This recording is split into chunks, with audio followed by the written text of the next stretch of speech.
The key was cold in my palm. Not just cool, cold like a stone pulled from a winter creek. Cold like something that had been waiting a long, long time to be touched. My stepmother dropped it there on my 18th birthday. No card, no cake, just that rusted skeleton key, a one-way bus ticket, and $500 in crisp 50s laid out on the dining table like a receipt. Happy birthday, Lena. She didn't look at me. You're a woman now. Time to go.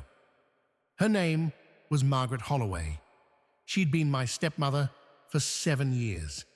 And in those 7 years, she had never once hugged me, not when I cried at my mother's funeral, not when I came home with my first A, not even when David, my stepfather, her husband, dropped dead of a stroke 2 years ago, leaving us alone in that quiet house on Birch Street. Margaret didn't hug. Margaret managed. She was managing now. She wore her good blouse, the cream-colored one with pearl buttons she saved for church and dentist appointments. Her nails were freshly painted, a glossy red, wet-looking, like fresh blood on a clean tile floor. The key opens a barn, she said. Her voice was flat, practical, the voice she used to discuss grocery lists. Out in some town called Crestfall, your grandfather left it to you. I closed my hand around the key, sharp edges, rust biting into my skin. Grandfather, I whispered. Margaret sighed, like I was being slow, like I was always being slow. Walter Carver, your mother's father. She glanced at her watch. He died 6 years ago.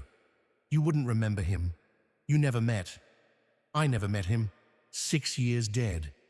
A grandfather I didn't know existed, and he'd left me a key. The room felt too small suddenly. The kitchen wallpaper, those little blue flowers I'd stared at every morning for 7 years. They started to swim.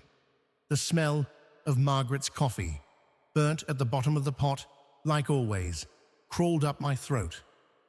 There's a lawyer, Margaret continued, already turning away. Sarah Albright. She's already lined up a buyer for the property.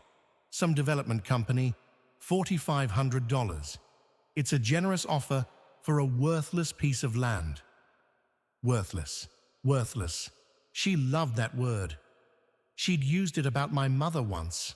I'd heard her on the phone, talking to her sister, saying my mother had been that worthless first wife David refused to forget. I was 11 when I heard that. I never forgot. You'll take the offer, Margaret said. Not a question, a command. You'll sign the papers Miss Albright sends you. The money goes into an account in your name. And then, Lena. She finally looked at me. Her eyes were the color of weak tea. You go and live your own life, somewhere else. The bus ticket sat on the table between us. Greyhound, departure 4:47 p.m. Destination, Crestfall, a place I'd never heard of. To collect a barn from a man I'd never known. Because my mother, my beautiful gone too soon mother, Eleanor, had never, once, mentioned him. Why? Why hadn't she told me? Why hadn't anyone told me? I picked up the duffel bag at my feet. It held everything I owned.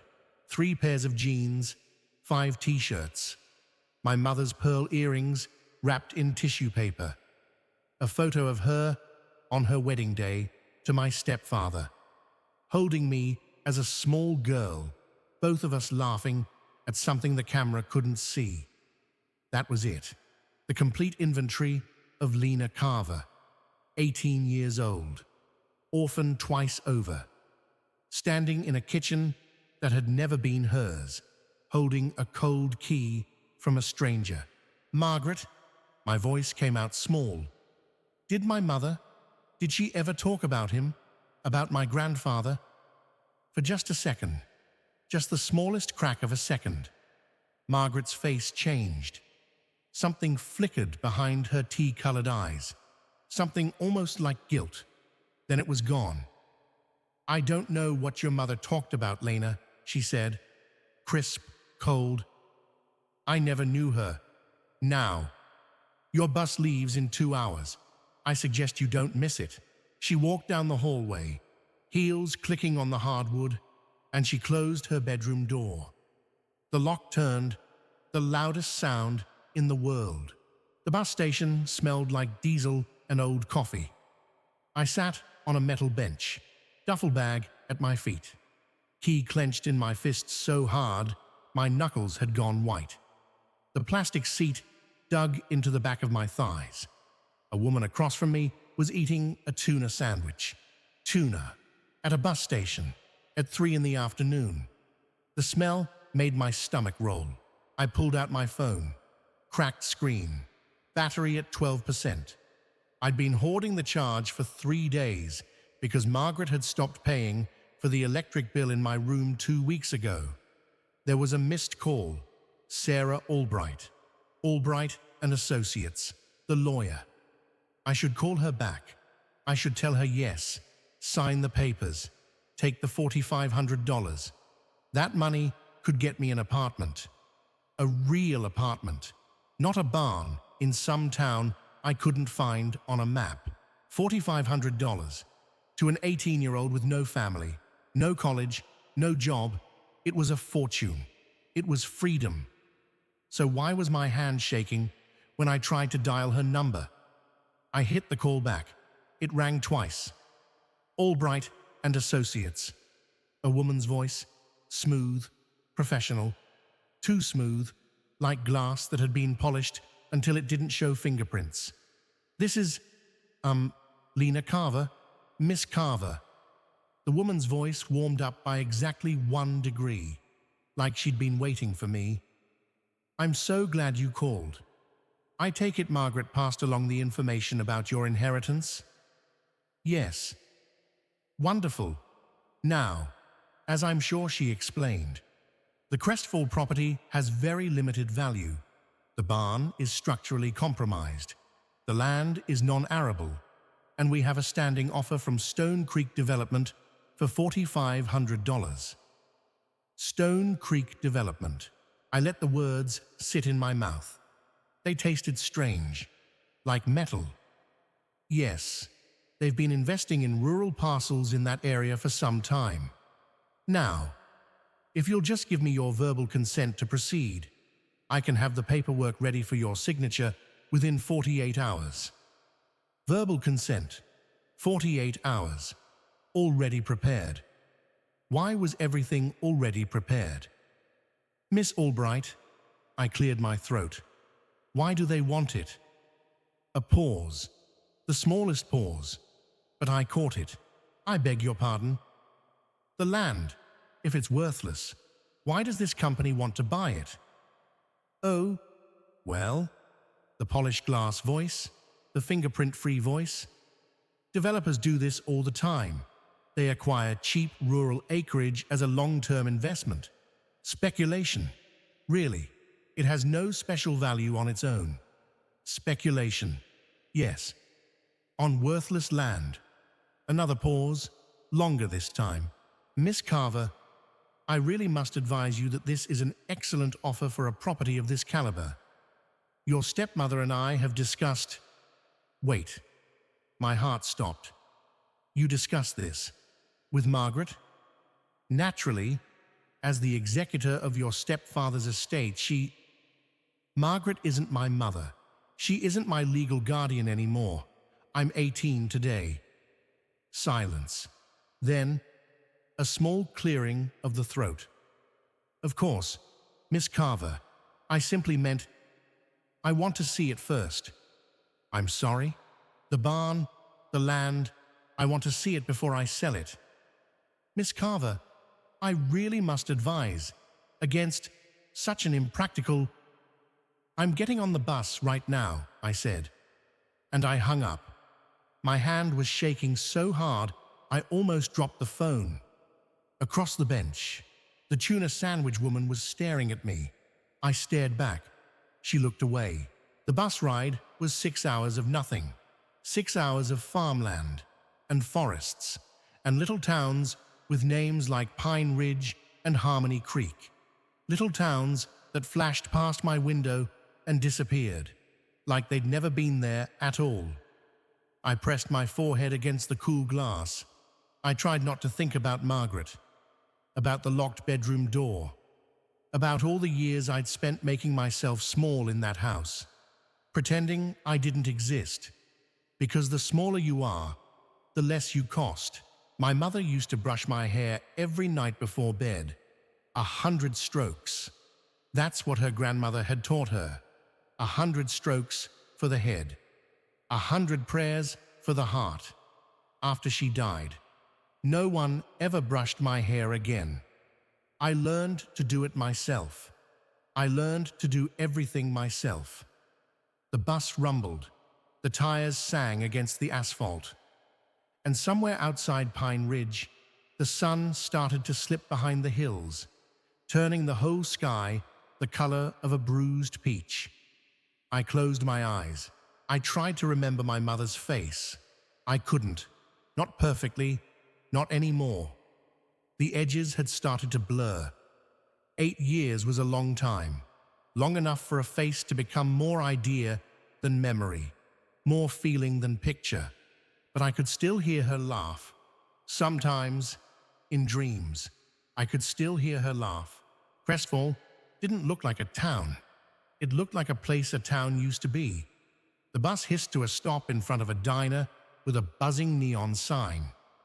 The kind of sign that had probably been new in 1962. The driver, a bald man with a kind face, turned around and looked at me. "This is your stop, miss." I was the only one left on the bus. I stepped down onto cracked pavement. The silence hit me first.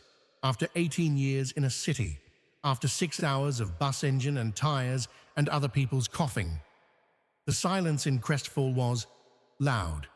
Crickets, somewhere, the distant cry of a hawk, and nothing else. The sun had nearly set. The whole town was painted in that gold, that late summer gold, the kind that makes everything look like a memory before it even happens. Main Street stretched before me. A diner, a hardware store, a small grocery, a boarded-up movie theater with a marquee that just said Truman. That was it. That was Crestfall. The diner was the only thing open. I pushed the door. A bell tinkled overhead. The smell of coffee, bacon grease, apple pie. It hit me like an embrace from a grandmother I'd never had. A woman stood behind the counter, late 60s, white hair pulled back in a soft twist, a flour-dusted apron, glasses that hung on a beaded chain around her neck. She looked up, and the world stopped. She froze. She actually froze. Mid-motion, coffee pot in one hand, order pad in the other. Her face went through 3 things at once: surprise, then recognition, then something I couldn't name, something soft and broken and old. The coffee pot trembled in her hand. She set it down very carefully. "Eleanor," she whispered. I felt the tears before I knew they were coming. "My mother," I said. Her name was Eleanor. The woman pressed her hand to her mouth. Her eyes filled. "Oh, sweetheart," she whispered. "Oh, baby girl. You have her eyes." Her name was Adelaide Bell, but everyone called her Addie. She made me sit at the counter. She brought me a slice of apple pie I hadn't ordered, a glass of milk, a cup of coffee.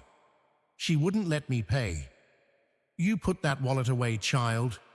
She kept looking at me, like she couldn't quite believe I was real, like I might evaporate if she blinked. "You knew her," I said. "Knew her?" Addie's eyes filled again. "Lena. Eleanor was my best friend. From the time we were 6 years old. We grew up next door to each other on Maple Lane. We rode bikes to school together. We snuck out to lake parties together. I was the maid of honor. at her first wedding, to your father. God rest his soul. I gripped the coffee mug so hard, my fingers ached. She never told me. Addie's face crumpled. Oh, honey, she never, once, mentioned this place, or you, or my grandfather. Addie was quiet for a long moment. Then she reached across the counter, and she covered my hand with hers. Her hand was warm, soft, smelled like cinnamon and old paper. Sweetheart, she said, your mama had her reasons, and before this is over, I think you're going to know all of them. What does that mean? She squeezed my hand. 8 years ago, Addie whispered, right before your mama died, she wrote me a letter. The diner felt very still. Outside, the last of the sunlight was bleeding from the sky. She wrote to me from her hospital bed. The handwriting was so weak, I almost couldn't read it. And she said, Addie, I don't know if my Lena will ever come to Crestfall, but if she does, if one day she finds her way to this town, please, please look after her for me. Tell her I loved her every single second. Tell her she has a family she doesn't know about. Addie's voice broke. That was 8 years ago, Lena. Her eyes were streaming. I have been waiting for you for 8 years. I couldn't speak. I couldn't see. Everything was water. A woman I'd never met, in a town I'd never been to, had been waiting for me since I was 10 years old. My mother had asked her to. My mother had known. She had known somehow that one day I would need this. She had reached out across 8 years of silence, across the grave itself, to leave me a soft place to land. I put my forehead down on the counter and I cried. Addie didn't say a word. She just kept her hand on mine and let me cry. It was nearly dark when I finally pulled myself together. Addie made me eat the pie. Every bite. She made me drink the milk. She refilled the coffee twice. Then she took her glasses off, cleaned them on her apron, put them back on. Now, she said, let's talk about why you're really here. I pulled the key from my pocket and laid it on the counter. Addie stared at it. Her face changed. That same look she'd had when I walked in. Surprise, recognition, something old and broken. I know that key, she whispered.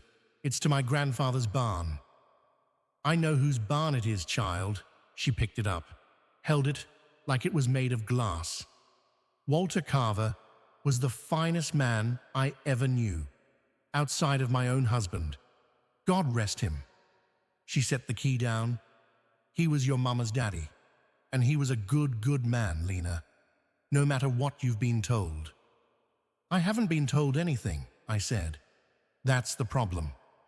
Addie nodded slowly. Then let me tell you the first thing. Walter Carver did not abandon your mother. He did not abandon you. Whatever Margaret Holloway has put in your head, you forget it, right now. How do you know about Margaret? A small, hard smile flickered at the corner of Addie's mouth. Honey, I've known Margaret Holloway's reputation since long before she ever married your stepfather. That stopped me cold, but before I could ask, Addie was sliding off her stool, walking around the counter, reaching for the key. Come on, she said. I'll drive you out there. It's 2 miles up Ridge Road, and the sun's near down. I'm not letting you walk. You don't have to. Lena Carver. Addie put her hands on her hips. I have waited 8 years to do exactly this. So please, for the love of God, let me drive you to your grandfather's barn. I let her. Her car was a Buick from the Clinton administration. It smelled like peppermint and old leather and somebody's perfume from a long time ago. The radio was set to a station that only played Patsy Cline. Addie drove with both hands on the wheel. The sky outside was the deep ink blue of early night. The first stars were beginning to come out. There were so many of them, so many more than I'd ever seen in the city.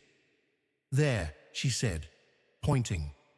I looked, and my breath caught in my throat, set back from the road, half swallowed by overgrown vines and tall grass and the gathering shadows, was a barn, a big one.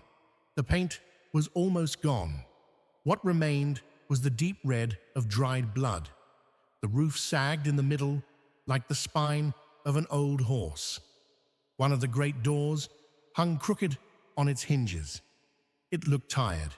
It looked patient. It looked like it had been waiting.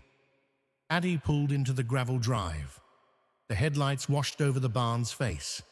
She killed the engine. Silence. "Honey," she said softly, "I'm not going to come in with you. This is yours. This moment, it belongs to you alone." "Addie, what is it, sweetheart?" I swallowed. What if? What if there's nothing in there? What if it really is just worthless? She turned in her seat. Her eyes shone in the dashboard light. "Lena Carver, listen to me. Whatever is in that barn, worthless or not, it is the last gift your grandfather had to give you. And I knew Walter Carver for 50 years. He never, not once, gave a worthless gift in his life." She pressed something into my hand, a flashlight. "You go on now," she whispered. "I'll be right here when you come out." I got out of the car. The night air was cool. It smelled like wet grass and pine sap and something else. Something I couldn't name. Something like time itself. I walked toward the barn. The big doors were chained. A heavy padlock, brand new, brass, not my key. I felt panic flutter in my chest. Then I saw it. A smaller door set into the side, almost hidden by ivy. The wood was old, iron-banded, and the keyhole was ancient, black with rust. My heart slammed against my ribs. I pulled out the key. It was warm now, or maybe my hand was just cold. I slid it into the lock. It didn't turn. I jiggled it. Nothing. I leaned my forehead against the wood. "Please, please, please." I tried again, and with a long, slow, grating sound. The lock turned. Clunk. The sound echoed in the empty night. I pushed the door. It swung open. Cold air rushed out to meet me, cold and dry. The kind of air that has been still for years. It smelled like old motor oil and sawdust and something sweet I couldn't place, like pipe tobacco, or the way old library books smell when you open them after a long time. It smelled like a man's life. I clicked on the flashlight. The beam swept across the inside of the barn, and I gasped. It was a workshop, a perfect cathedral of a workshop. A massive workbench ran along one whole wall. Tools hung above it on pegs, wrenches, hammers, saws, each one with its outline traced on the wall in faded paint. So you'd know exactly where it belonged, where it had always belonged. Rows of glass jars on shelves, bolts, nuts, screws, all labeled in careful slanted handwriting that made my throat close up. In the center of the room, hanging from a chain hoist, was a great steel engine block, a V8. Massive, silent, like the heart of some sleeping beast. This wasn't a junkyard. This was a sanctuary. I stepped inside. My boots made no sound on the soft sawdust floor. And I felt him. I felt my grandfather. I had never met Walter Carver. I had no memory of his face, no echo of his voice. But standing in that barn, in that cold and quiet place, I felt him as surely as if he had laid a hand on my shoulder. He had stood here. He had touched these tools. He had labeled these jars in his own careful hand. And somehow, across all the years and all the silence, He had left this for me. I ran my fingers along the workbench. The wood was scarred, stained dark with old oil. There were burn marks, coffee rings, 1,000 tiny gouges, a whole life, mapped in the surface of one piece of wood. My eyes were burning. My nose was running. I wiped my face on my sleeve and kept walking. In the back corner, half hidden behind a stack of old tires, there was a small partitioned office, a wooden desk, a straight-backed chair, a single bare bulb on a cord, and on the desk, a picture frame, face down. My heart was a fist in my throat. I picked it up. I turned it over. The flashlight beam caught it. It was a photograph, old, color faded. A little girl, maybe 7 years old, sitting on the shoulders of a tall, lean man, with kind eyes and a quiet smile. She had her arms thrown wide, like she was about to fly. Her laugh was so loud you could see it, a burst of pure joy frozen in time. The little girl was my mother, Eleanor, and the man holding her up like she was the most precious thing in the world, was my grandfather, Walter Carver. I sank into the wooden chair. I held that picture against my chest. And for the second time that day, I cried. But this time, the crying was different. Because this time, I was crying for something I had found. I don't know how long I sat there. Long enough for the night to deepen outside. Long enough for an owl to start calling somewhere in the trees beyond the barn. Long enough for my tears to stop and my breath to even out and my mind to come back to me. I set the picture frame down. I swept the flashlight around the office. That's when I saw it, tucked under the desk, half hidden by a stack of old farming magazines, was a heavy footlocker, olive green, military style, 2 thick hasps, 2 padlocks. My pulse spiked. I dragged it out. It was heavy, solid, the kind of heavy that comes from being full. I pulled at the locks. They didn't give. I searched the desk, the drawers, the walls, the pegs. I looked under the rug, behind the picture frames, inside an empty coffee can, no keys. I sat back on my heels, frustration rising hot in my chest. I had come all this way. I had crossed a state.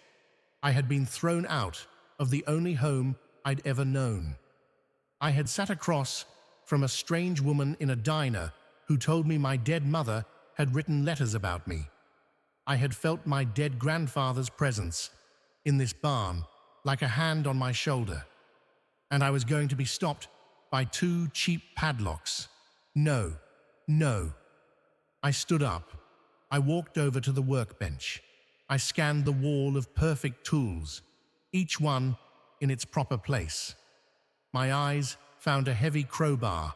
It felt wrong to break something in this place that had been so loved, so carefully kept. But I had to know. I lifted the crowbar. I went back to the footlocker. I jammed the hook under the first hasp. I pulled.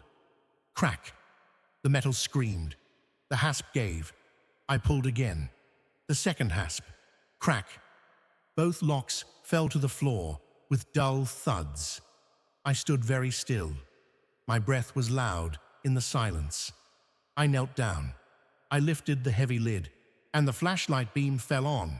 Paper. Stacks and stacks of paper, bundled neatly with twine, labeled in that same careful handwriting. Geological surveys, state correspondence, Stone Creek records, witness statements, and on top of all of it, a single sealed envelope, white, yellowed at the edges. One word written across the front in careful, slanted script. Lena.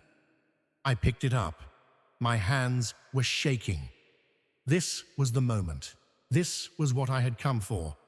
I knew it the way you know a thunderstorm is coming.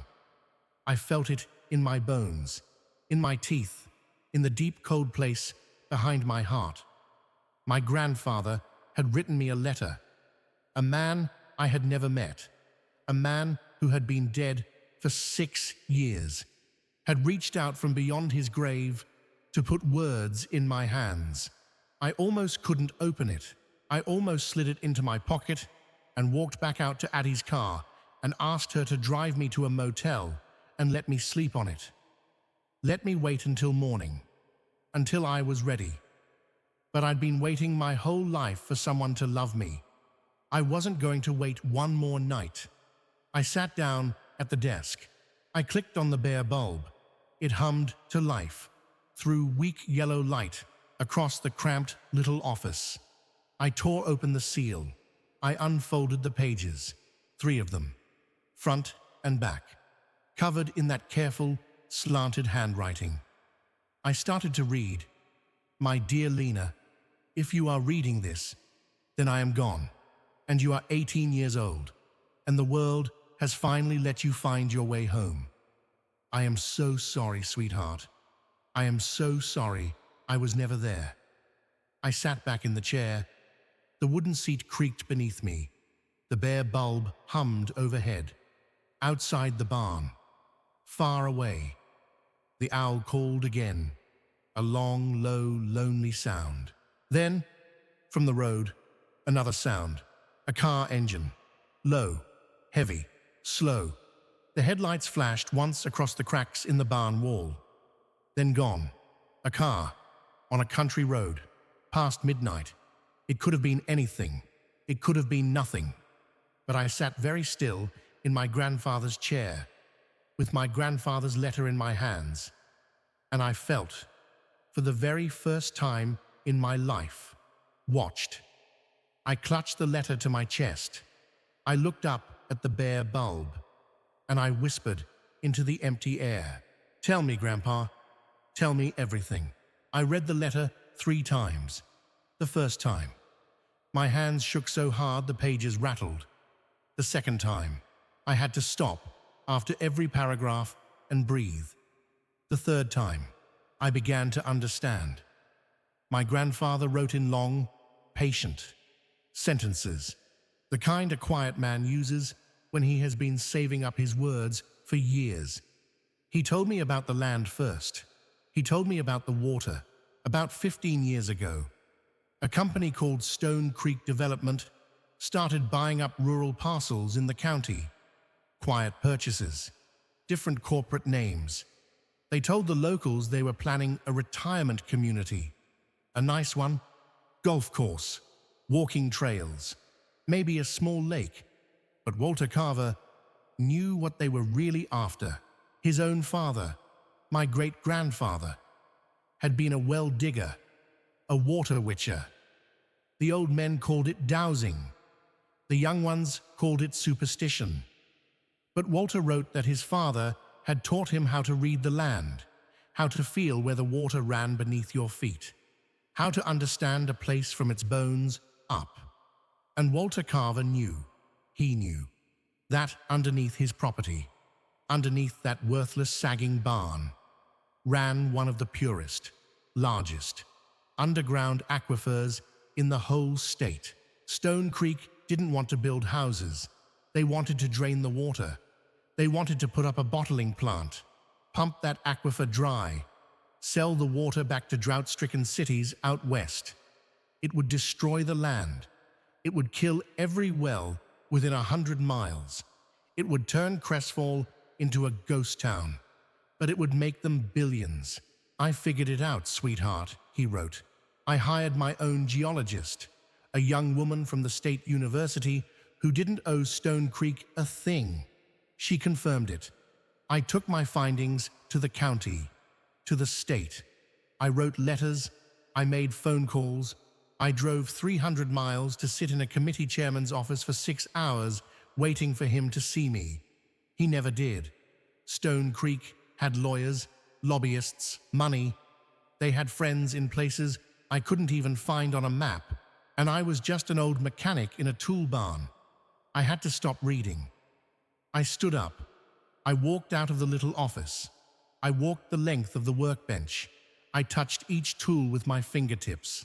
A man, not a stranger, a man, had stood here and taken on a $1 billion corporation with nothing but careful records and a quiet faith and a love for a granddaughter he was forbidden to meet.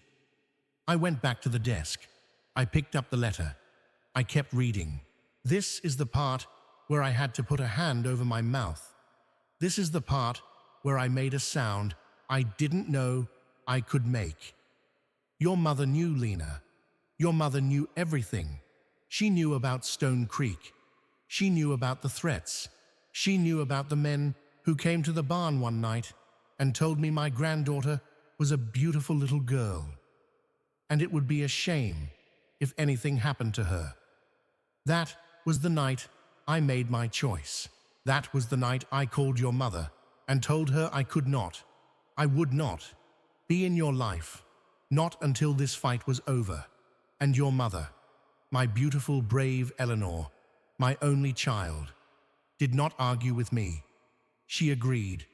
She thanked me. And then, 2 months later, when she was already sick, when she already knew she was dying, she wrote me a letter of her own. Daddy, if something happens to me, promise me you will not come for Lena. Promise me you will let her grow up not knowing. Let her have a normal childhood, as normal as we can give her, with David, with school, with friends. Let her not be the granddaughter of the man who fought Stone Creek. Let her not be a target. Let her have a quiet life until she is old enough to choose for herself. And then, maybe then, when she is grown, you can find a way to give her the truth. Promise me, Daddy, please. The letter blurred. I wiped my eyes on my sleeve. I kept reading. I promised her Lena. I gave my word to my dying daughter that I would stay away from you, that I would not write, not call, not visit, not even attend her funeral, because Stone Creek's men would have been watching. They would have known who you were the moment they saw your face beside mine. Eleanor died on a Tuesday in October. The sky was the color of pewter. I drove past the cemetery from a quarter-mile away. I parked my truck at the edge of a wheat field. I watched the funeral through binoculars. I saw you, Lena. You were 10 years old. You were wearing a black dress that was too big for you. You held David's hand the whole time. You did not cry where the other people could see. You waited until the limousine took you away. And then I saw you press your face against the window, and your shoulders started to shake. I sat in my truck in that wheat field for 4 hours after the funeral ended.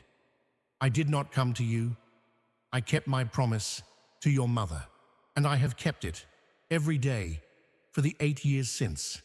Lena, my brave girl, my only girl, I want you to understand, I did not stay away because I did not love you. I stayed away because I loved you so much I could not bear the thought of losing you the way I lost your mother. I stayed away because your mother asked me to, and because she was right. The pages fell out of my hands. I bent forward in the chair. I pressed my forehead against the desk.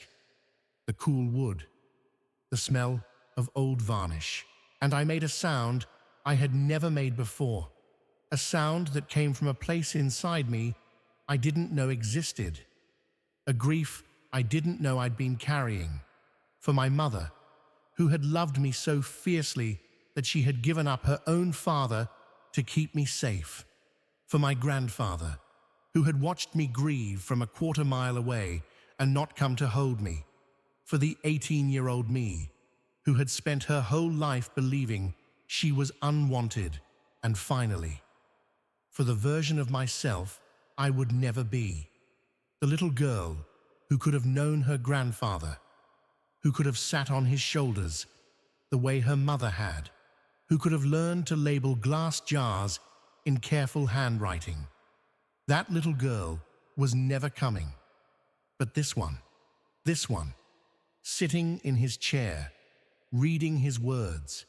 This one had finally come home. A horn honked outside. I jumped. It was Addie, tapping her car horn. Just once, soft, like she was checking on me without coming in. I wiped my face. I gathered the letter. I folded the pages back together with shaking hands. I walked to the door of the barn. I stepped out into the night. The air was cool. The stars were everywhere. I had never seen so many stars. Addie was leaning against the hood of her Buick, arms crossed, patient as the moon. She took one look at my face. She didn't say a word. She just opened her arms. I walked into them. She held me there, in the gravel drive, under the great cathedral of stars, over Crestfall, and she rocked me, just slightly, side to side, the way you rock a child who has stopped being able to cry. He loved me, I whispered. He loved you so much, baby. He stayed away to save me. I know. I never even got to meet him. I know, sweetheart. I know. She held me for a long time. When she finally let me go, she took my face in her hands, the way my mother used to. Come home with me tonight, she said. I have a guest room. I'll make you breakfast in the morning. And then, tomorrow, we will face whatever comes next, together. I nodded. I couldn't speak. She drove me back into Crestfall under that wide, deep, star-filled sky, and I held my grandfather's letter against my chest like a shield, or a key, or a hand reaching back across the years. Addie's house was small, yellow, tucked at the end of a quiet street. She made me drink chamomile tea. She put me to bed in a guest room with a quilt her mother had made decades ago. The quilt smelled like cedar, like clean linen, like a grandmother I'd never had. I didn't think I would sleep. I slept like I had been hit. I woke up to the smell of bacon. For one disoriented second, I didn't know where I was. Then I remembered. Everything. I sat up so fast my head spun. I pattered down the stairs in the borrowed nightgown Addie had left at the foot of the bed. She was at the stove, apron on, hair in that same neat twist. She turned. She smiled. There she is. Addie, what time is it? A little past 8.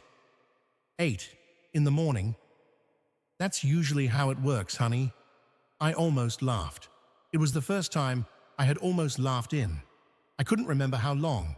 She fed me bacon, eggs, toast with real butter, a mug of coffee with cream so thick it stood up on its own.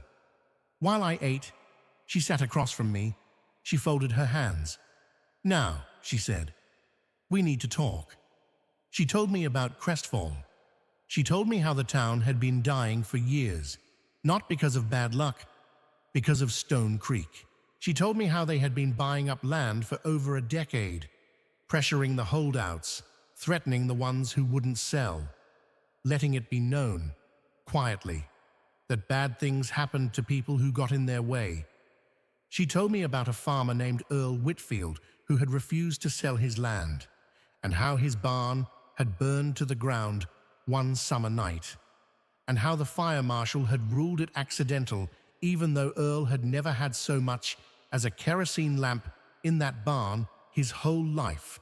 She told me about the Henley sisters, 2 old women who had owned 120 acres on the south end of the county, how they had received threatening letters, how one of them had a heart attack, how the other had sold the land for half its value 6 weeks after her sister's funeral.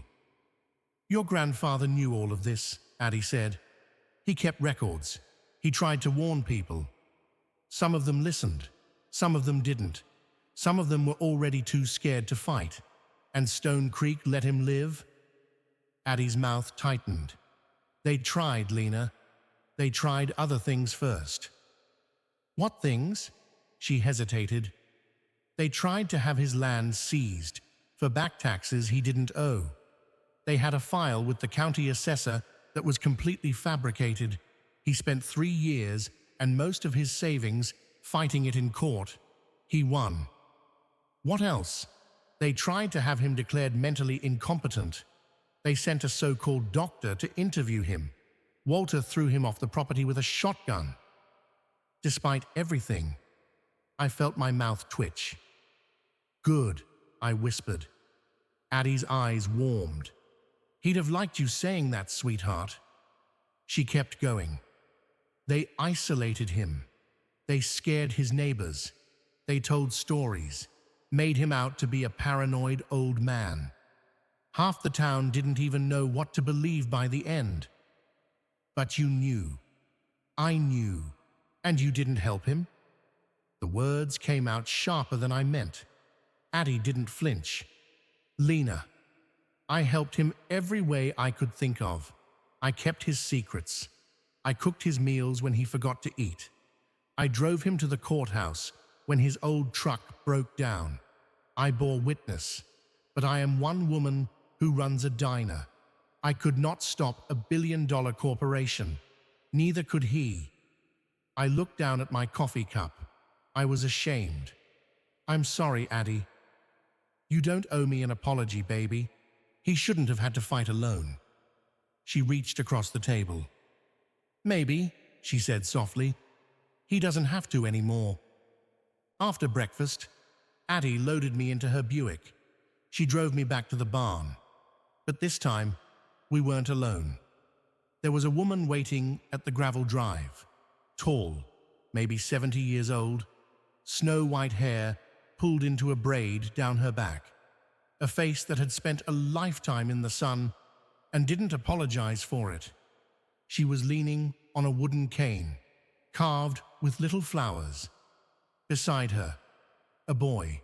He was small for his age, maybe 12, dark hair, solemn eyes. He held the woman's free hand like it was the only thing keeping him from blowing away. Addie put the car in park. "That," she said, "is Ruth Hawthorne. She lives in the cottage just up the ridge from your barn. And the boy is her grandson, Eli. He lives with her now." "Why?" Addie's voice softened. "His parents died in a car accident about 4 years ago. Drunk driver coming the other way on the highway. Eli was in the back seat. He didn't talk for almost a year afterward." I looked at the boy. He was watching us. Not curious, just watchful. The way a deer watches. I thought of the 11-year-old me, sitting at my own mother's funeral, holding David's hand, not crying where anybody could see. I got out of the car. Ruth Hawthorne studied me for a long moment. Her eyes were the color of weathered slate. Then she nodded once, sharp, like a verdict. "You're Eleanor's girl." "Yes, Mom. Walter spoke of you almost every day." The breath went out of me. "He did?" "Every day," she said. "Every blessed day, for as long as I knew him." She turned her head and looked at the boy. "This is Eli. He doesn't talk to strangers." "Hello, Eli." He didn't answer, but he didn't look away from me either. Ruth started walking, slow, cane tapping in the gravel, toward the barn. "Come on, child. There's something I need to show you." She led me to the back of the workshop, to a tall metal filing cabinet I hadn't noticed the night before. Ruth opened the bottom drawer. Inside, neatly arranged, were dozens of file folders, each one labeled in that careful handwriting, each one with a name. Henley, M. Whitfield, E. Mercer, E. Hawthorne, R. Bell, A. I sucked in a breath. I pulled out the file with my own name on it. Carver, L. Inside, a child's school photograph. Me, at 8 years old, front teeth missing, plaid jumper, smiling at the camera with everything I had. My mother had sent this picture to him. Behind it, a receipt, a check stub from a children's hospital fund in my mother's name for $500, dated 3 months after my mother's funeral. I looked up at Ruth. I couldn't speak. She reached past me. She pulled out the file labeled Hawthorne. "Ah, this is mine," she said. She opened it, a check stub from a county hospice fund for $2,000, dated the week after her daughter died. "My daughter was Eli's mother," Ruth said quietly.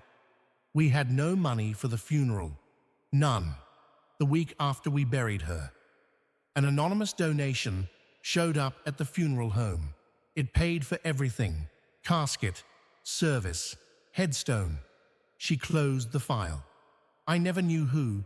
For 3 years, I never knew. Until Walter died, and his lawyer came to my door with a sealed envelope, and inside that envelope was a copy of this same file." I felt the floor tilt under me. "There are. How many of these?" Addie's voice came soft from behind me. 23. I turned. Addie was standing in the doorway, her arms crossed, her eyes wet. 23 families in this county that your grandfather quietly helped.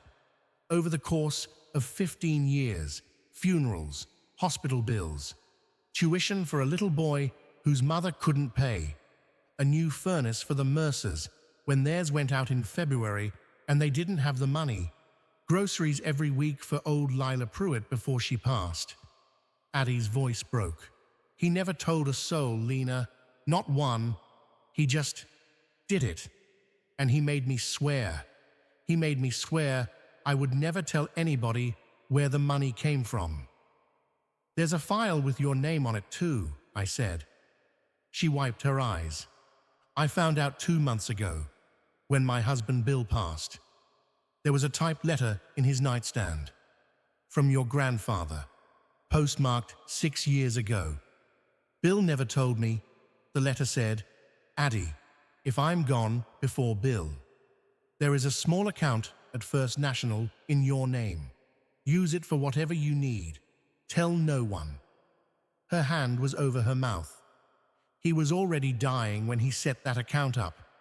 He used the last of his money to make sure I would be all right when I lost my husband. I stood in that small office. I held my own file. A picture of an 8-year-old girl with missing teeth. A receipt for $500 to a children's hospital fund. He had been watching me. All those years, he had been watching me and helping me and loving me. And no one ever knew. He never asked for thanks. He never asked for credit. He just loved." I sat down on the wooden chair. I looked at the wall of tools, each one in its perfect place, and I understood, finally, what kind of man my grandfather had been. He had not been a hero in any way the world would notice. He had been better than that. He had been a quiet, good man. That afternoon, the black SUV came up the road. Eli saw it first. He had been sitting on the workbench, watching me sort through papers, not speaking, just watching. He hopped down. He went to the door of the barn. He stood very still. I looked up. He pointed. I walked over. I looked. A black SUV. Tinted windows. New. Expensive. Pulling slowly up the gravel drive. It stopped. The driver's door opened. A man got out. Late 30s. Tall. Tailored suit that did not belong on a country road in October. Sunglasses. Hair the color of wet sand. He had a smile already prepared. He had been practicing it. "Miss Carver? Who's asking?" "My name is Garrett Mason. I'm with Stone Creek Development." I felt Eli press closer to my leg. I put my hand on his shoulder. "You're trespassing." His smile stretched. "I just wanted to introduce myself. We've been corresponding through your lawyer. I thought a face-to-face conversation might be more productive." "I don't have a lawyer." "Sarah Albright." "She's not my lawyer. She represented my stepfather's estate. I'm 18 now. I represent myself. The smile flickered. He recovered. Of course. Then I'll speak directly to you. Miss Carver, we're prepared to increase our offer. Significantly. How significantly? $50,000. I felt Addie behind me. Felt her go very still. 50,000. For a barn that, forgive me, is going to fall down on its own within 5 years. 50,000. Cash. In your pocket. By Friday. I looked at him. I looked at his sunglasses, his prepared smile, his suit that didn't belong here. I thought of my grandfather, sitting in this same barn, looking at men just like this one, for 15 years. Mr. Mason? Yes, Miss Carver. My grandfather's name was Walter Carver. The smile held, but something behind the sunglasses went still. I'm aware. Do you know what he died of? I'm not sure I see the relevance. He died of a heart attack 6 years ago, alone in this barn. I'm sorry to hear that. Are you? The smile dropped. For just a second, the mask was off, and what I saw underneath was not a man. It was a calculator with teeth. Miss Carver, his voice changed, lower, colder. Your grandfather was a stubborn old man who refused to listen to reason. It cost him a great deal of money, and eventually his health. I would hate to see history repeat itself. I felt the air go out of my lungs, but I held his gaze. Get off my land. Miss Carver, get off my land. For a long moment, he didn't move. Then he tipped his head. The way a man tips his head to acknowledge a worthy opponent before he kills them. I'll be in touch. He got back in his SUV. He drove away. I stood there until the dust settled. Eli's small hand was still gripping my pant leg that night. Addie made me sleep at her house again. Ruth had taken Eli home. I lay awake until 2 in the morning, staring at the ceiling, listening to a clock tick somewhere in the hallway. The next morning, we drove back to the barn. We pulled up the drive. I got out of the car. I stopped. The little side door was open. It hadn't been open when we left. Addie went still beside me. I walked toward it. Lena, wait. Stay here. Lena. I walked through the door. I stopped. Papers everywhere. Files torn from their cabinets.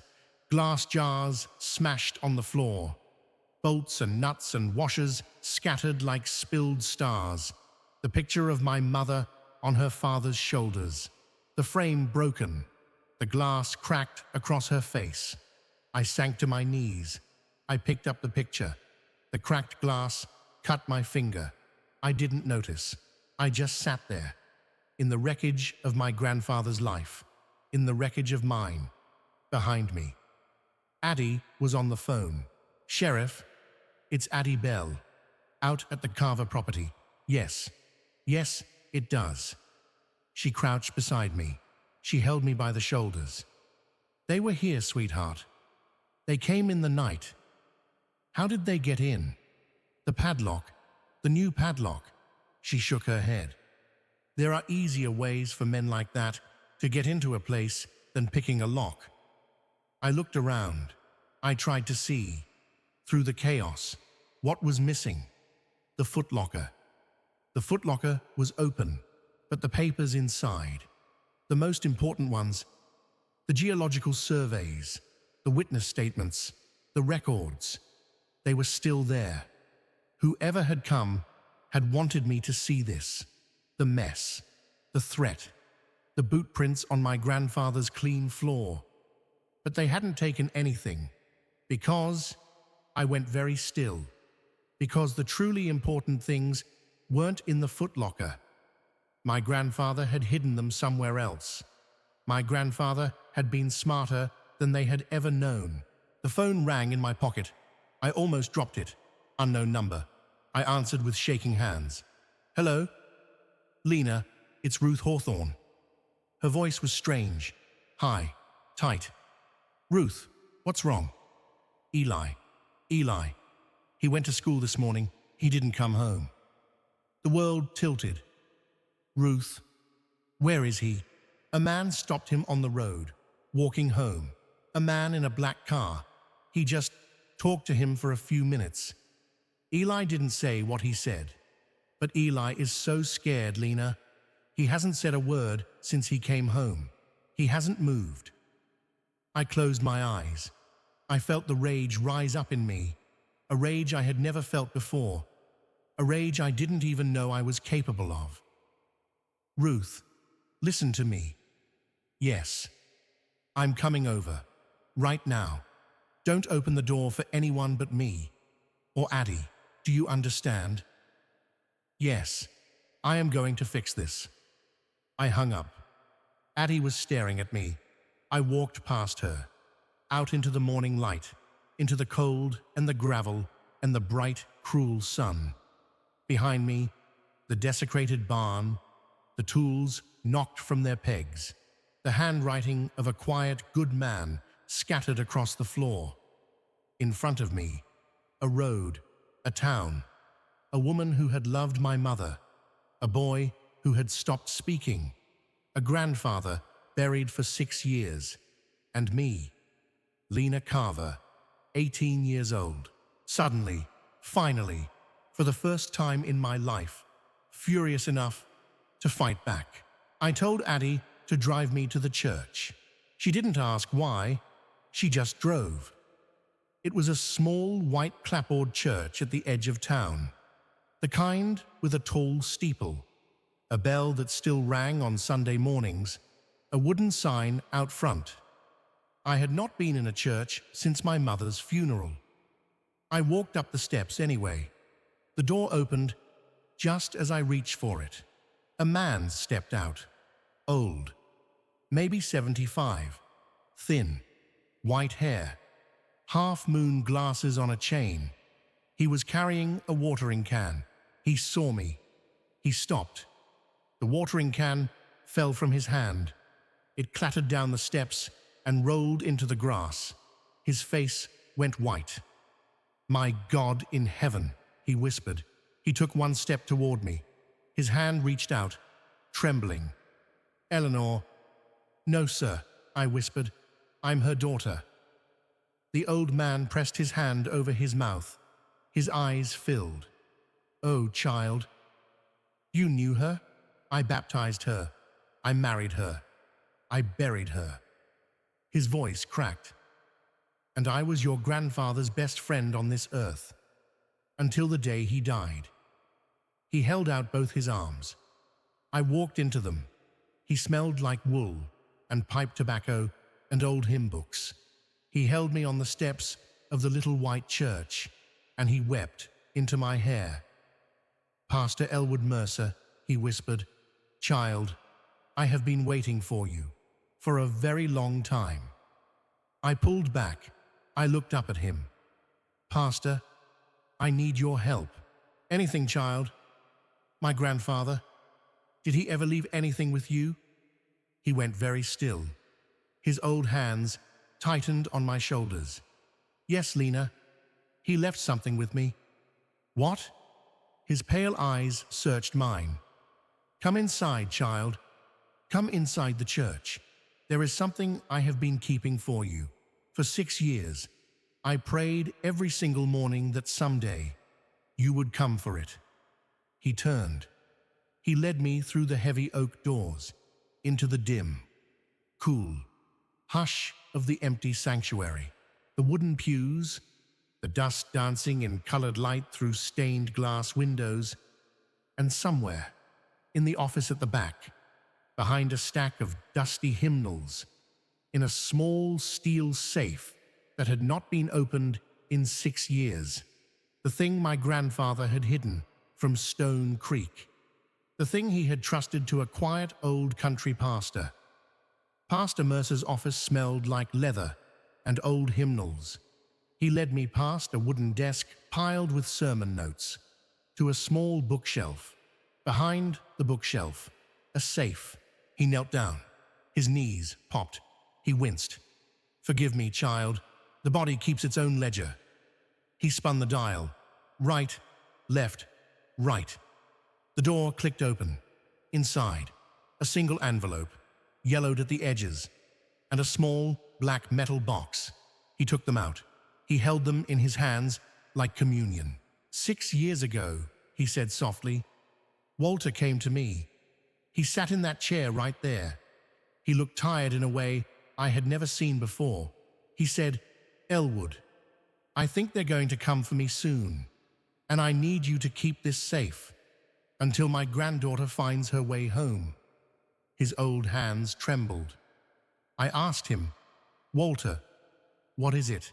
And he told me, "It's the thing that finishes the fight, Elwood. It's the thing that protects every family in this county. But I'm too old, and I'm too tired, and I can't be the one to use it. So I'm going to leave it for her." I sat down hard in the chair across from him. The pastor laid the envelope and the black box on the desk between us. "I don't know what's in either of them, Lena. I never opened them. Walter told me not to. And in 50 years of friendship, Walter Carver never asked me for a thing he didn't deserve." He pushed them across the desk to me. "They're yours, child." I picked up the envelope first. Walter's handwriting on the front. "For Lena, when she is ready." I opened it. It was a single sheet of paper. A note. 6 lines long. "Lena, the papers in the footlocker were the bait. The trap is in the engine. Look in the V8. Look in the heart of the work. What you find will change everything. Trust Pastor Mercer with your life. Trust Adelaide Bell with your sorrow. Trust yourself with the truth. I love you, sweetheart. I always did." I pressed the letter to my chest. I closed my eyes. The footlocker had been bait. He had known they would come. He had known they would search. He had let them find what he wanted them to find, and he had hidden the real thing in the place no one would think to look. The heart of the work, the V8 engine. I opened my eyes. I looked at the small black metal box on the desk. "Pastor?" "Yes, child. This is the second piece, isn't it? The one even the engine doesn't have." "I don't know, Lena. He left 2 things with 2 people, so they couldn't both be taken at once." The old pastor smiled. "Walter Carver was many things, child, but careless was not one of them." I picked up the small black box. It was lighter than I expected. I opened it. Inside, a single small key, a single piece of paper, and the paper said, "Marcus Webb, 4419, Pine Hollow Lane, Pine Ridge. If you are reading this, find him. Tell him I sent you. Tell him it is time." I drove back to the barn with Addie that afternoon. I went straight to the V8 engine. I looked at it, hanging in the center of the room, like a steel heart that had been waiting for me. I took down a wrench from the wall. I knelt under the engine. I started loosening the bolts on the oil pan. 10 bolts, each one came free easier than the last, as if they had been left finger-tight on purpose, as if my grandfather had wanted whoever found this to find it without struggling. The pan came free in my hands. It was heavy, it was empty. I tilted it under the light, wrapped in an oil-stained cloth. Tucked into the deepest curve of the metal was a small flat object. I pulled it out. I unwrapped it, a safe deposit box, and taped to the lid the match for the small key Pastor Mercer had just given me. My hands were shaking. I fitted the key. I turned it. It opened. Inside, a digital audio recorder, a stack of mini cassettes, 6 of them, a USB drive, and a single folded document. I unfolded it. It was a sworn, notarized affidavit, signed by a man named Marcus Webb, a geologist, a senior geologist for Stone Creek Development, dated 7 years ago, 2 months before he was fired. The affidavit ran 4 pages, single-spaced, detailed, and precise. It described, in Marcus Webb's own words, how Stone Creek Development had ordered him to falsify environmental reports, how they had buried the data on the aquifer, how they had bribed 2 state inspectors, how they had used a shell company to acquire 14 separate parcels of land under false pretenses. It named names, 3 executives, 2 attorneys, 1 state senator, and the man at the top, Garrett Mason. Then, the recordings. Marcus Webb had recorded his own meetings with Stone Creek's leadership, tape after tape, voices admitting, voices threatening, voices saying, "We need that Carver land. The whole project depends on it. I don't care what it takes." The voice on the last tape was Garrett Mason saying, "I don't care what it costs. I want that old man broken. I want him dead in his own barn, if that's what it takes. Do you understand me?" I sat on the dusty floor of the barn, the recorder in my lap, the voice of the man who had broken my grandfather in my hands. I called Pine Ridge information from the diner payphone. Marcus Webb, 4419 Pine Hollow Lane. The number was listed. A man answered. His voice was tired, the kind of tired that has nothing to do with sleep. "Yes, Mr. Webb, my name is Lena Carver." Silence. A long, long silence. Then, "My God. Sir, I have a letter from my grandfather, Walter Carver. It tells me to find you." I heard him breathing on the other end. When he spoke again, his voice was wet. "How old are you, sweetheart?" 18, sir. 18. He drew in a shaky breath. "All right, Lena. All right, listen to me. I have been waiting 7 years for this phone call. I'm coming. Tell me where to meet you." He came the next morning. A big man, 65, gray beard, hands like a mechanic's, eyes like a man who had been afraid for a long time. He stood in my grandfather's barn. He looked around. He took off his cap. "He was a good man, your grandpa." "Yes, sir. He saved my life." "How?" Marcus Webb sat down heavily on the workbench. He told me his story. He had been a senior geologist at Stone Creek for 14 years. He had built his career there, his family, his pension. When he found out what they were doing to the aquifer, when he refused to falsify the data, they didn't just fire him, they threatened his wife, they threatened his son. They told him, quietly, specifically, that he should think about all the things that could happen to a man who didn't know how to keep his mouth shut. He had been ready to disappear. He had bought a one-way ticket to Florida.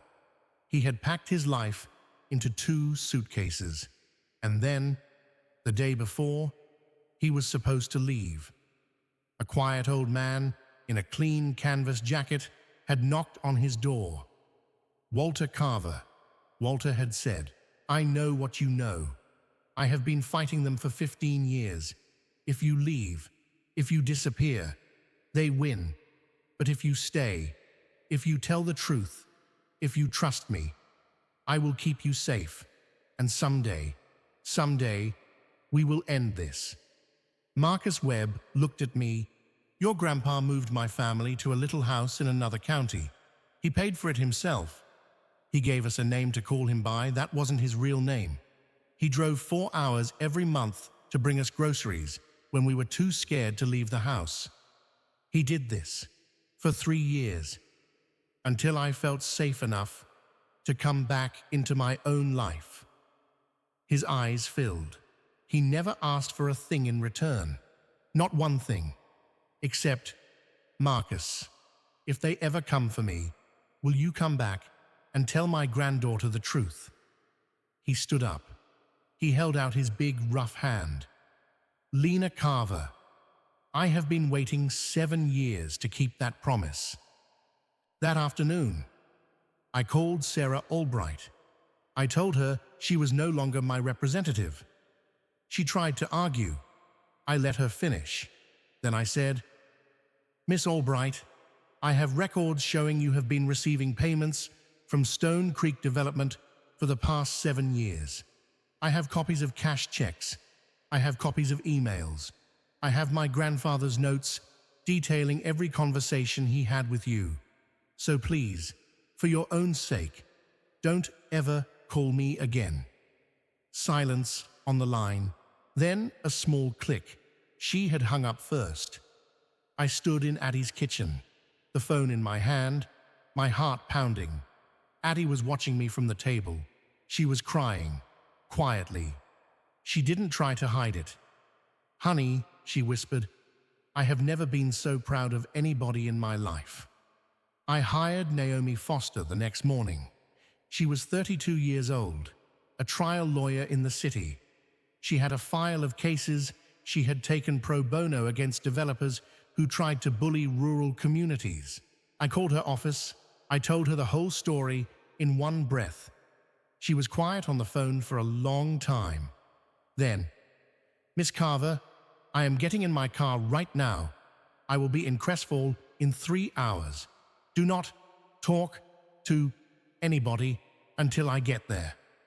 She walked into Addie's diner 4 hours later, wearing jeans and a leather jacket, her hair pulled back, a laptop bag slung over her shoulder. She sat across from me in the booth.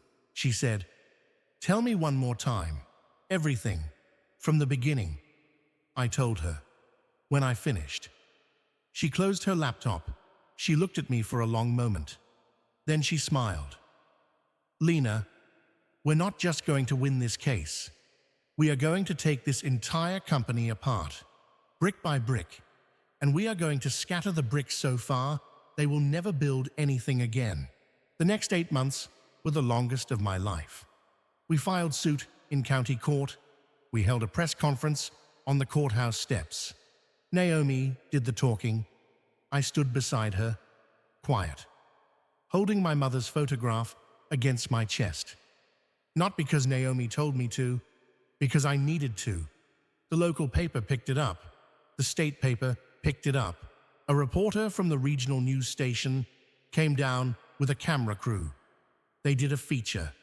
18-year-old orphan takes on billion-dollar developer with evidence left in her grandfather's tool barn. The story spread. First around the state, then beyond. Within a month, the state attorney general's office opened an investigation. Within 2 months, Stone Creek's stock had fallen 40%. Within 3 months, their lead attorney resigned, and then the threats started coming. A dead bird on Addie's doorstep, a flat tire on Naomi's rental car, a man following Eli home from school, from a distance, just close enough that the boy could see him. I didn't sleep more than 3 hours a night. I slept on a cot in the barn, surrounded by my grandfather's tools, with a baseball bat by my pillow. Eli started staying over with me on weekends, so Ruth could rest. He brought his sleeping bag. He laid it next to my cot. He did not ask permission. He still didn't speak. But he had started humming soft little tunes, hymns Pastor Mercer had sung at my mother's funeral. I taught him how to label the glass jars. We worked together in silence, filling the empty jars Stone Creek's men had broken. Bolts, nuts, washers, each one in its proper place. Each one labeled in my best imitation of my grandfather's hand. It was the closest thing to prayer I had ever known. Then came the day of the preliminary hearing. Naomi and I sat at the plaintiff's table. Across the courtroom, Stone Creek's legal team, 6 attorneys, all in dark suits. Their leader was a woman named Patricia Bradford, sharp as broken glass. Garrett Mason sat behind them. He didn't look at me, not once. Naomi stood. She made her opening argument. She laid out the evidence we had gathered. She called Marcus Webb to the stand. Marcus told his story, the way he had told it to me. He cried twice. He didn't try to hide it. The courtroom was silent. Then, Naomi turned to the judge. "Your Honor, we have one final preliminary witness, a character witness, whose testimony will speak to the lengths Stone Creek Development is willing to go in order to discredit my client." The judge nodded. "Call your witness." The plaintiff calls Margaret Holloway. I turned around so fast, I nearly fell off my chair. Naomi had not told me. She had not told me because... The doors at the back of the courtroom opened, and Margaret walked in. Cream-colored blouse, pearl buttons, same blouse she had worn the day she put a key in my hand and a bus ticket on my table. But she looked smaller now. She looked older. She walked down the aisle. She took the witness stand. She raised her right hand. She swore on a Bible to tell the truth. She turned her face to the judge. She did not look at me. Naomi approached. "Mrs. Holloway, will you please state your relationship to my client? I am her stepmother. And will you tell the court what happened on the afternoon of October 4th of this year?" Margaret's voice was flat. I received a phone call at my home. The caller identified himself as a representative of a law firm working with Stone Creek Development.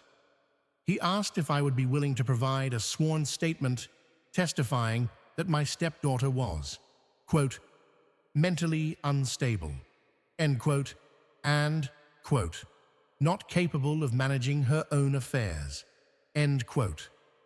The courtroom shifted. A small, collective inhale. "And what did this caller offer you in exchange for this statement, Mrs. Holloway?" $25,000. "What was your response?" A long pause. Margaret's hands tightened on the railing of the witness stand. I told him no. Naomi's voice softened, just slightly. "And why did you tell him no, Mrs. Holloway?" For the first time, Margaret turned her head. She looked at me, across the courtroom, tea-colored eyes, tired in a way I had never seen before, because my husband, David Whitlock, loved that girl, loved her like she was his own daughter, and whatever I am, whatever I have done, I will not while I am drawing breath in this world, lie about a child that he loved. The courtroom was silent. Margaret's face did not change. "Lena." She said my name, for the first time in, I think, forever. "I am not a good woman. I never was. I do not know how to love the way other people love. I do not know if you and I will ever speak again after today, but I will not stand by while strangers try to destroy you to make a profit." She looked back at the judge. "That is all I have to say, Your Honor." She stepped down from the witness stand. She walked back up the aisle. She did not look at me again. She left through the heavy doors at the back, and in the silence, she left behind. I did something I had not done in 8 years. I felt sorry for Margaret Holloway, not because I forgave her. Forgiving her was not on the table, may not ever be on the table, but because, for the first time, I saw her as a small, frightened, uncomfortable woman who had done a hard thing. It was not love. It was not even kindness. It was something more rare than either of those. It was the truth. And the truth, my grandfather had taught me, was its own kind of grace. The case did not end that day. Cases like this never do. Stone Creek's lawyers fought every motion, every filing, every deposition. They tried to bury us in paperwork. They tried to wear Naomi down. It took 8 months. 8 months of late nights and bad coffee, 8 months of sleeping in the barn. 8 months of Eli humming hymns into the dark. But by the spring of the next year, Stone Creek had broken. The state attorney general filed criminal charges against 3 of their executives. Garrett Mason was indicted on charges of fraud, conspiracy, bribery of a public official, and criminal threats. His mugshot ran in newspapers across the region. He didn't smile in it. The civil settlement came 2 weeks later. $4.5 million. Not just to me, to the town of Crestfall. A community fund, administered by a board of local citizens, to repair the damage Stone Creek had done, to shore up the wells, to restore the aquifer monitoring, to make whole the families who had been bullied off their land. Naomi sat across from me at Addie's diner the night the settlement came through. She slid a copy of the check across the table. Lena Carver. Yes. You did it. We did it. No, she said. I helped. Adelaide helped. Marcus helped. Pastor Mercer helped. Ruth and Eli helped. Even Margaret helped. In her own way. She tapped the check. But it was you who didn't sell the barn. I bought my mother's old childhood house in Crestfall, the little yellow one, 3 streets over from Addie's diner, with the wraparound porch and the lilac bush by the front gate. It was the house she had grown up in, the one she had lived in until she went off to college and met my father. Her childhood bedroom was still on the 2nd floor. The wallpaper still had the little white daisies she had picked out when she was 8 years old. I slept in that room my first night. I dreamed about her. I dreamed she was brushing my hair. 100 strokes for the head, 100 prayers for the heart. When I woke up, the first morning sun was coming through the window, and I felt, for the first time in a very long time, held. We opened Eleanor's house on the 1st of October, a year, almost to the day, from the morning Margaret Holloway dropped that cold key in my hand. Eleanor's house was a community center. It sat in the building that had once been the boarded-up movie theater, with the marquee that just said Truman. Now, the marquee said Eleanor's house. All are welcome. Inside, we had a free clothing closet, a food pantry, a meeting room for the support group that had been driving 30 miles to Pine Ridge for years. A children's reading library Pastor Mercer ran on Saturdays. In the back, a workshop, big windows, bright lights, long benches, walls full of tools, each one with its outline traced in clean black paint, just the way my grandfather had kept his. A retired carpenter from town, volunteered to teach woodworking on weekends. He had been one of the men in my grandfather's quiet ledger. He said it was the only way he knew how to repay a debt that had been paid for him long ago. Eli was the first student. He was 13 now. He had started speaking again, only a little, only to Ruth and Addie and me. But every week, a few more words. The day we cut the ribbon on Eleanor's house, he stood beside me on the front steps. He held my hand. The whole town was there. Addie, Ruth, Pastor Mercer, Marcus Webb and his wife, Naomi, the Mercer family, the Henley sister who was still living, Hank from the hardware store, the mayor, 3 reporters. I held the giant scissors. Eli had his hand on top of mine. I looked down at him. You ready, buddy? He nodded. Then, in a small, clear voice, he said, yes. His first word to me. I almost dropped the scissors. We cut the ribbon together. Everyone clapped, and I understood. As the applause rose, as the autumn sun fell across the marquee that bore my mother's name. This was what my grandfather had been fighting for. Not the land, not the water, not even the truth, but the thing the truth makes possible: a community, a place where people remember each other, a place where a quiet, good man can leave behind something bigger than himself. I visited my grandfather's grave on the first anniversary of Eleanor's house, a small cemetery on a hill outside town, a fenced plot with 2 headstones. Walter Carver, born 1948, died 2020. Eleanor Carver Whitlock, born 1976, died 2018. Father and daughter, side by side, where they had been waiting. I knelt in the soft grass between them. I had brought lilacs from the bush by the front gate of my mother's house. I laid one bouquet at each headstone. I sat down. I crossed my legs. I took the rusted old skeleton key out of my pocket, the same one Margaret had dropped into my palm, the same one that had opened the side door of a worthless barn, the same one that had unlocked a life I had not known was waiting for me.